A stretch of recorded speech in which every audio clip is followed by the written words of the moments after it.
Hello, welcome back to another video. If you're new here, hi, I'm Olga and I make sewing content that is usually vintage inspired and sometimes a little bit nerdy. This week I'm doing something a little bit outside my usual, testing out a couple of different techniques but bringing them together into one project, which also happens to be the perfect stash or scrap buster. I'm making a project bag to take my crafting on the go, but I am also making it out of fabric that I'm making myself. I'm using English paper piecing to create panels of fabric that I'm then going to turn into my bag. I started playing around with English paper piecing after I saw Shannon Makes talk about it on her video, and I decided to give it a go myself because it seems like a really slow and relaxing project that is also very portable. So I started it and I was really enjoying it, and I had the idea to turn the fabric I was creating into a project bag. I did buy the pattern I'll be using for the bag on Etsy. I'll leave it linked below if you want to check it out. Every English paper piecing project starts with a hexie or a hexagon. So let me show you how I made my own hexie template. To make the template for the hexagons, I start with a sturdy kind of paper like a cardstock. I'm sure there's lots of different ways to do this, and also you can buy the templates online apparently,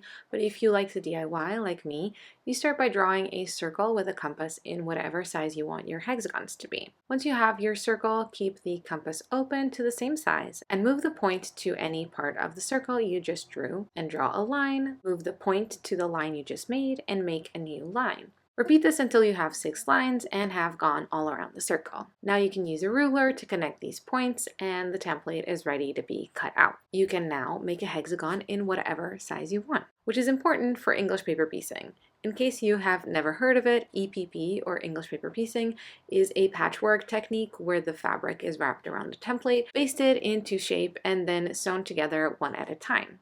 Once the shape has been sewn on all sides, the paper is then removed. It's a very simple technique, but it's also very slow because the whole thing is done by hand.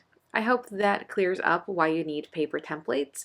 Obviously, you can go for different shapes than the hexies and you can create designs with varying intricacy, but this is the most popular and the only one I have tried so far. Once I had my hexies, I started cutting out fabric from all of the pinks in my stash. And once I had a bunch of fabric cut out, I started sewing it up. This obviously was done over the last month or two, probably 2 months, because it's obviously a very slow craft, but it's also very satisfying to see it coming together. I actually have a template for the sewing and a bigger one for cutting the hexies to make sure I am adding enough seam allowance because this was something I struggled with getting right when I started EPP. Again, I'm sure there's lots of ways to do this, but I usually use my magic clips and start wrapping the fabric around the template, folding all the corner edges in the same direction. I add a clip per corner and then remove them as I sew.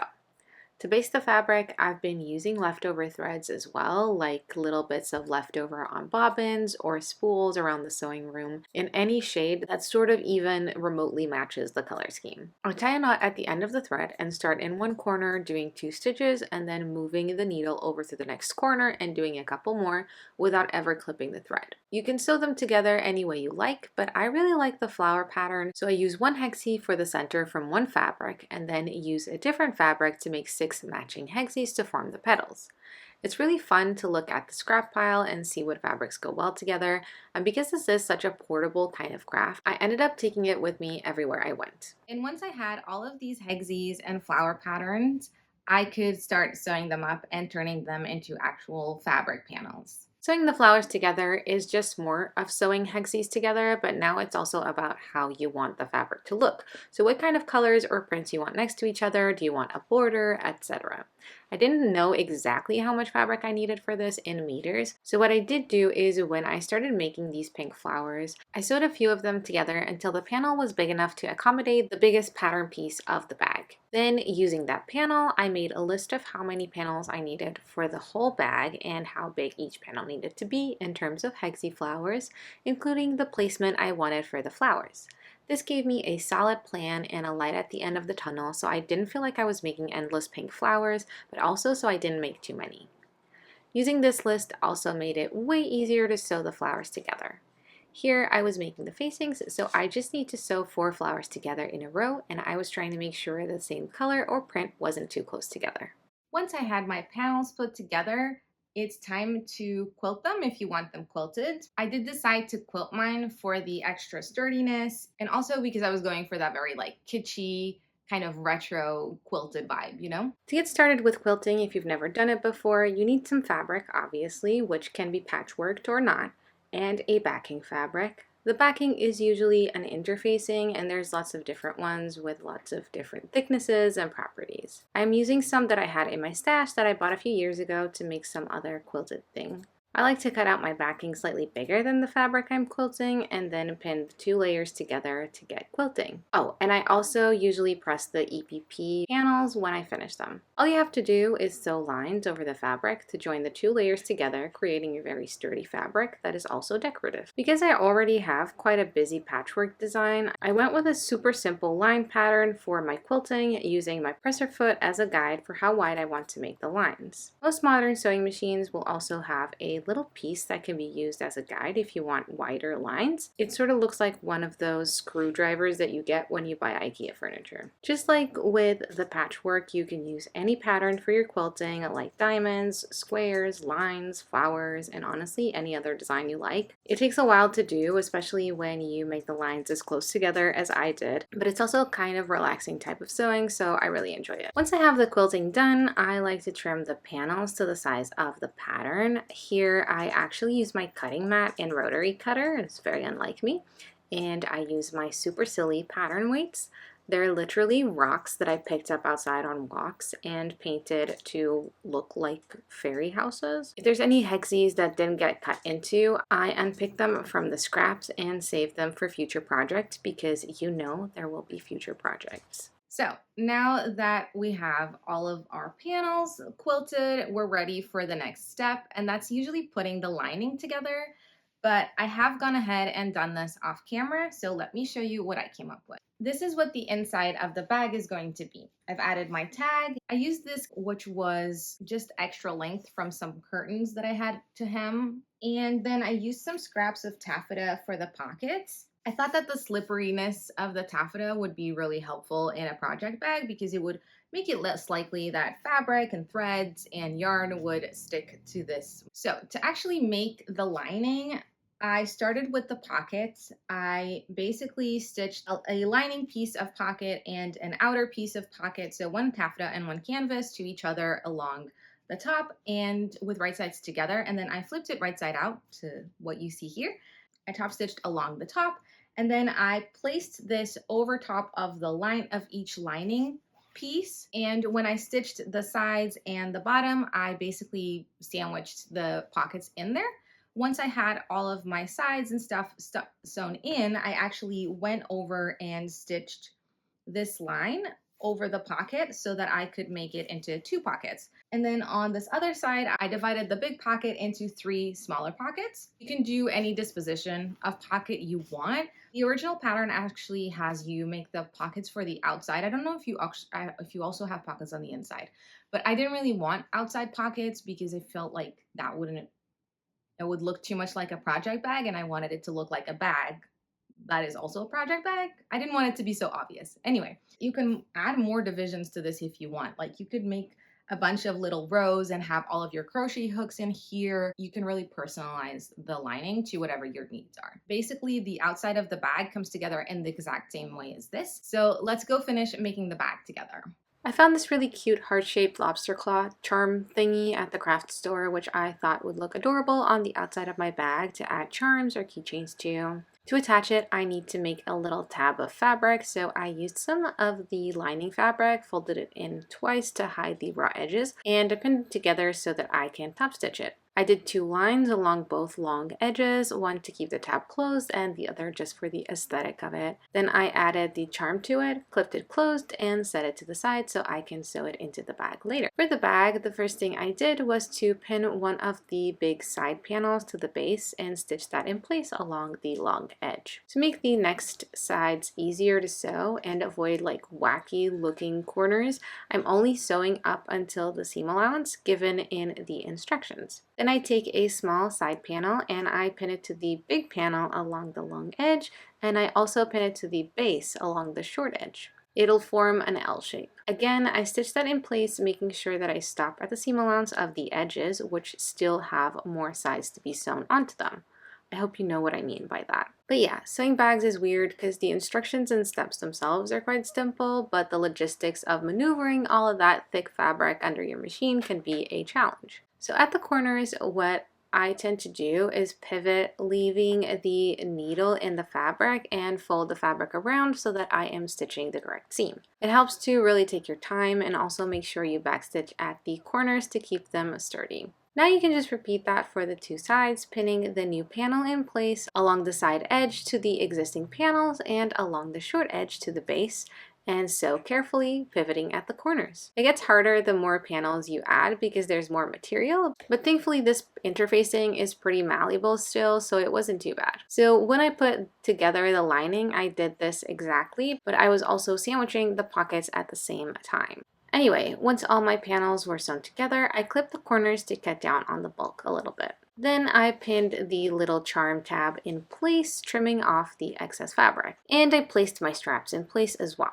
I decided to use plain canvas for the straps for a few reasons.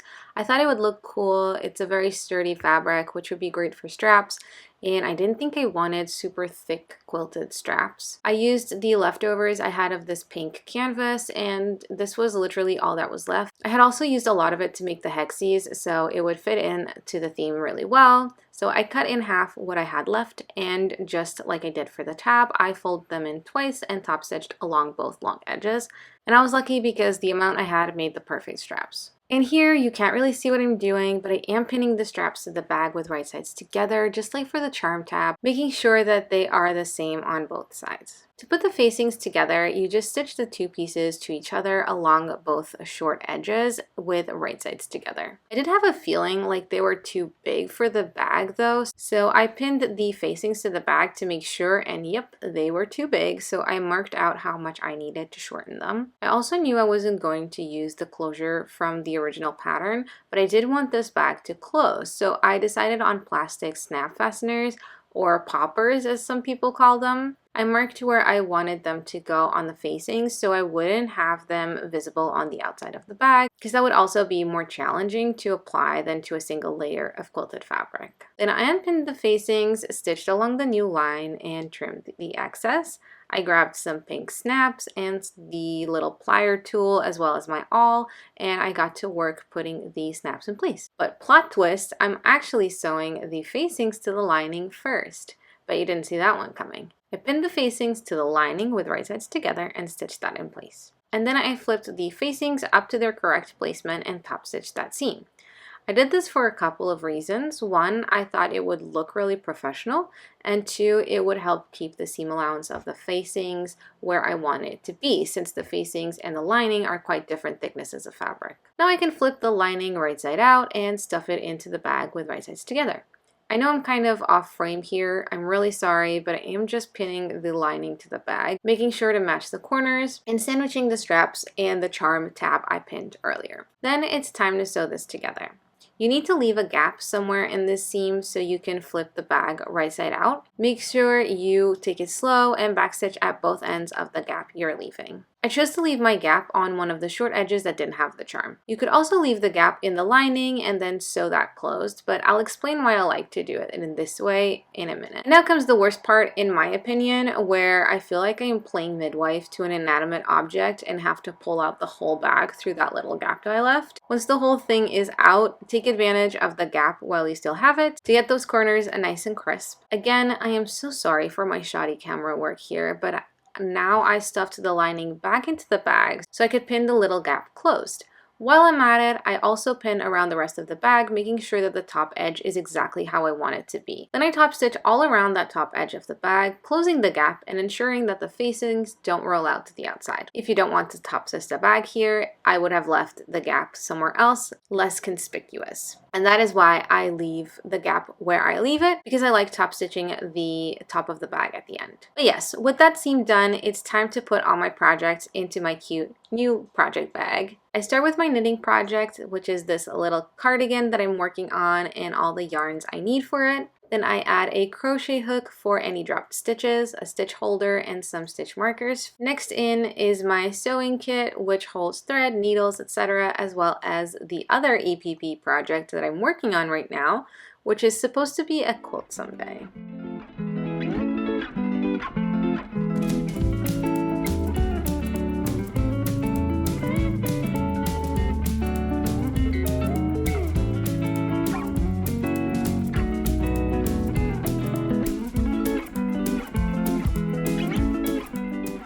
here she is. I am deliriously happy with this bag. I did add a little friendship bracelet to the little hook on like charm thing on the outside. Love it. I think I'll add more. I need to add more things here to like make it look all cute and aesthetic. Turned out like the perfect bag, the perfect size. I do have a couple of notes of things I would do differently if I were to make it, if I make another version of it. I would have added one of these little hooks on the inside as well, because I feel like that would be really practical if you want to like hook your keys in there or anything, like a pair of scissors or something like that, so you don't lose it but have access to it really quickly, so you don't have to like remember what pocket it's in. And I think I would also have added a pocket or like made it so that one of the pockets accommodates my phone better. The size of my phone just is a little bit too tall for the pockets, and that means that the phone like kind of droops forward. I think it puts unnecessary strain on the pockets. There's just like little notes, because I feel like when you're making your own stuff, you're always thinking about like how you can improve it and make it like really specific and customized to your needs, because you can. Holds all of my stuff in here pretty well. It doesn't look organized on camera, but I promise you it is. I added this little pouch that I made also with leftovers from this brocade that I also used for the bag, and this is just for my stitch markers and my tapestry needle, because those are really small and I'm gonna lose them otherwise. So this, I think, just it matches the aesthetic and I think keeps everything a little bit safer. And then I also added this what do you call it, sewing kit that I made, and this is really cute. It doesn't match the aesthetic and it has a bunch of beads, which I really like, and I think at the time seemed like a good idea, but now not so much, because they're getting scratched. They're starting to get loose because of all of like the, you know, touching I do of this. They get caught on the yarn from my knitting project sometimes, so that's a little bit annoying. So I might make another one of these that matches the aesthetic of the bag, but we'll see. But yeah, this is just like kind of like an envelope. It opens up and it has some felt for your needles and pins, a little pocket for my itty bitty scissors, and then this big pocket just has like thread and thimble and clips and the templates for my English paper piecing. But yeah, I think it turned out super cute. I really like the fabric. Like obviously I made the fabric, so that's like another personalization thing. Like the bag itself is super simple, but I feel like with this technique where you're making your own patchwork fabric, you can make any fabric you like with any colors, with any kind of patterns. You don't have to use hexagons. You can use whatever shapes. So you have a lot of control over what yours can look like, and I think that's really cool. Also, depending on what kind of interfacing you use, you could also have a more like sturdy bag or a more like flexible one. You can buy interfacing like this that is like thermal, like that keeps stuff cool. So you could even make like a lunch bag out of this. So it's really cool. I do think the pattern isn't amazing in terms of the way that it's labeled, and I didn't love the, like some of the explanations were a little bit clunky, but I think for the amount it costs, like it's a really good way to just get something that is easy, that you don't have to do any math in. If you enjoyed the video, let me know in the comments. Before we go, please consider subscribing to my channel if you haven't done that already. It would mean a lot to me. Also consider following me on Instagram or TikTok. I post on there pretty much every day. But yeah, that is everything from me. I hope you enjoyed the video. Thank you so much for watching and happy sewing.